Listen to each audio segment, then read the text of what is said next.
यदि आपके अंदर देश के लिए कुछ करने का जुनून और जज्बा है तो वीडियो के अंत तक बने रहेगा। जिस तरह से हर कोई भारत के 8-9 सेना अधिकारियों के ऊपर सवाल उठाता हुआ नजर आ रहा है, लेकिन ऐसे में सवाल उठता है कि माननीय श्री नरेंद्र मोदी जी ने अब तक कोई बात की है या नहीं की है। जी हाँ, नरेंद्र मोदी तो बात करेंगे नहीं, क्योंकि वो मध्य प्रदेश सरकार को लेकर काफ़ी दिलचस्प मानते हैं और पूरी सेंट्रल जितने भी सेंट्रल के नेता हैं वो मध्य प्रदेश के अंदर आपको पाए जाएंगे। तस्वीरों में आप देख लीजिएगा, जितने भी ये न्यूज़ चैनल हैं, वो न्यूज़ एजेंसियां हैं जिनको हम नेशनल न्यूज़ एजेंसीज के नाम से जानते हैं, उन पर देख लीजिएगा। जितने भी सेंट्रल मंत्री हैं, विदेश मंत्री हैं, जितने भी सेंट्रल मंत्री हैं, अधिकारी हैं, वो मध्य प्रदेश के अंदर आपको देखने को नजर आ जाएंगे।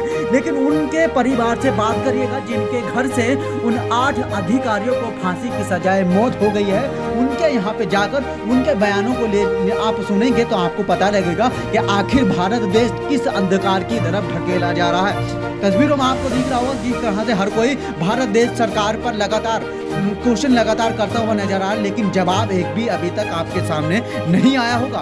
ऐसा क्यों आखिर भारत देश के अंदर लगातार ऐसी जो खबर है बढ़ती हुई नजर आ रही है, लेकिन आपको कुछ भी सवाल का जवाब मिलने को तैयार नहीं है। जिस तरह से माननीय श्री नरेंद्र मोदी जी कहते हैं कि हमने उनके परिवार से बात कर ली है, हर दुख के टाइम में हम उनके साथ खड़े हैं, जैसे ही हमको अपडेट मिलती है हम उनके घर वालों को बताते हैं। लेकिन हकीकत में तो बात यह है, अभी तक माननीय श्री नरेंद्र मोदी जी ने, उनकी सरकार ने अभी तक कुछ भी यहाँ से कतर सरकार से कुछ भी अभी तक नहीं पूछा है। यदि वो पूछते तो अब तक वो जितने भी 8 अधिकारी 2022 में हमारे देश से कतर के यहाँ पे जेल में बंद कर दिए गए थे, अब तक वो हमारे देश वापस आ सकते थे।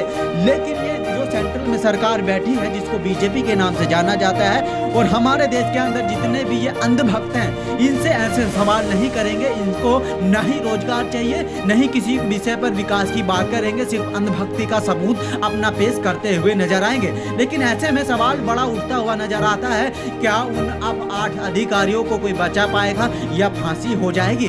तो माने हम आपको बताते चले, सिर्फ वहां पे जो बात कर सकते हैं कतर के अंदर भारत के प्रधानमंत्री कर सकते हैं और विदेश मंत्री कर सकते हैं। लेकिन जब वो विदेश मंत्री और प्रधानमंत्री ही चुनावी रैलियों में मगन रहेंगे तो कहां से आखिरकार कतर सरकार से कौन बात करने को तैयार होगा?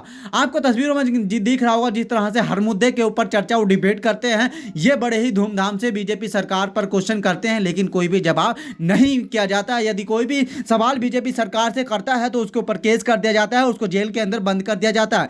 लेकिन आखिर कब तक ये बीजेपी सरकार अपने इन पूछड़ों को छुपाती हुई नजर आएगी, और जितने इन सरकार ने ये गलत काम करे हैं कब तक इनको छुपाती हुई नजर आएगी? कभी तो इनका पिटारा खुलने को आएगा ही जनता के सामने। आखिर इन्होंने देश के लिए करा ही क्या है? एक तरफ भारत की जनता लगातार बेरोजगारी से और बढ़ती हुई महंगाई से जूझती हुई नजर आ रही है। जिस तरह से बीजेपी सरकार ने 200 रुपए सिलेंडर के ऊपर कम कर काफी अपने पोस्टर जगह जगह पर लगा दिए हैं। क्या मैं आपसे पूछना चाहता हूं, 200 रुपए कम कर आपने कई करोड़ रुपए के वो जो होल्डिंग लगाए हैं, क्या उनसे भी तो कुछ दाम कम किए जा सकते थे? लेकिन आप जनता को बताते हैं कि हमने 200 रुपए गैस सिलेंडर पर कम कर दिए हैं, और आप उसका पूरा एडवर्टाइजमेंट कराते हैं। आखिर मैं पूछता हूं, वो पैसा आप कहां से लाते हैं? वो गरीब जनता के पैसे से आप बताते हैं और एडवर्टाइज कराते हैं गरीब जनता के पैसे से कि हमने 200 रुपए कम कर दिए हैं। कब तक वो 200 रुपए आप कम करेंगे? तब तक ये यहाँ पे